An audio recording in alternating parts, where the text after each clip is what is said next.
Last week, the Cahoon Museum of American Art invited the public to meet artist Joe Cunningham to discuss his exhibit, Quilts for These Times.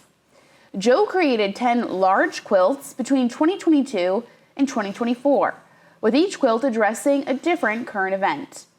This series marked a turning point for the artist, but he didn't stop there. As part of the exhibit, Joe has quilted the exterior of the museum, which can be seen all summer long. We stopped by to learn more about this unique installation. Take a look. I loved art from the time I can remember. It's all I cared about was art. And my high school teacher explained to me that I had no talent for art. I should just give up on that.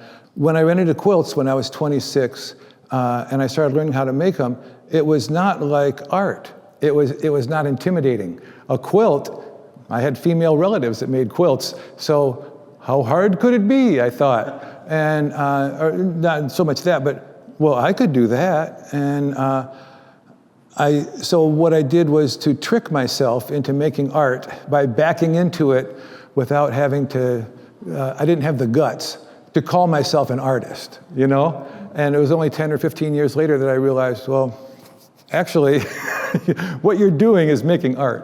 So in 1979, I got involved with quilts by getting into a research project, and then I wanted to make my own. And I had a mentor at that time, a woman born in 1910, and she encouraged me to make quilts. And she wanted me to make them my own way as long as I made them exactly like hers. And so I learned the traditional techniques of quilt making under her mentorship. So for years I copied old quilts, stitch for stitch, and imitated old quilt styles.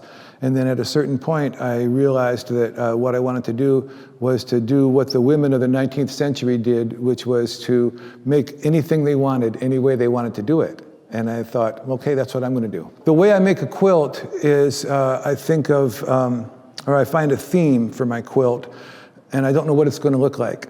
And I pick fabrics that don't work together, that weren't designed to go together, and I start sewing them together and seeing how I can personify that theme. That's how I make quilts. I don't have a pattern or anything. It's all abstract.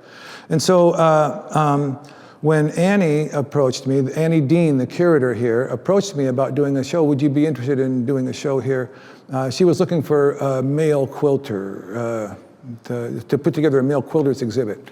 And we talked, and she said, well, how about a solo show? And I said, okay, what would you do? And I said, well, I would pick a theme, but what I would do is I would do current events. From now, it was 2 years ago, from now until the show opens, I'll base each quilt on current events. So each one of these is based on something that happened in the last 2 years. And they all have names that reflect that. A couple years ago, in 2022, the federal government busted a beagle farm. They had beagles in little cages in terribly inhumane conditions and selling them to people to do scientific experiments with. After the bust, the federal government ended up with 4,000 beagles, and they had to find homes for them. And they did. They found homes for all 4,000 beagles. It's one of the coolest stories ever. So I decided to make a beagle quilt, and so I picked beagle colors. I just used numbers, because these beagles all had numbers. And so I just used numbers for a quilting design here. We came up with the idea of recycled spinnakers from sailboats, you know, the front billowy sail that's made of lightweight ripstop nylon. And I thought, okay, that's great. So Annie secured some spinnakers from Sea Bags, a Maine-based company, I think, that gets old sails and spinnakers and recycles them. And she sent a bunch of spinnakers. They sent to me in San Francisco, where I live and have a studio. And I started cutting them up, and I realized that what I wanted to do was a traditional pattern. It's called rail fence. And I thought, it's a very geometric thing. But Annie said, the curator said, well, that's good, but we just really want to make sure that it looks like you and it looks like your work. So I started thinking of ways to interrupt this pattern and make it more abstract the way I do. So that's the result. What I do is I make quilts for a living. I make quilts to sell, you know, and I'm trying to make art with these quilts.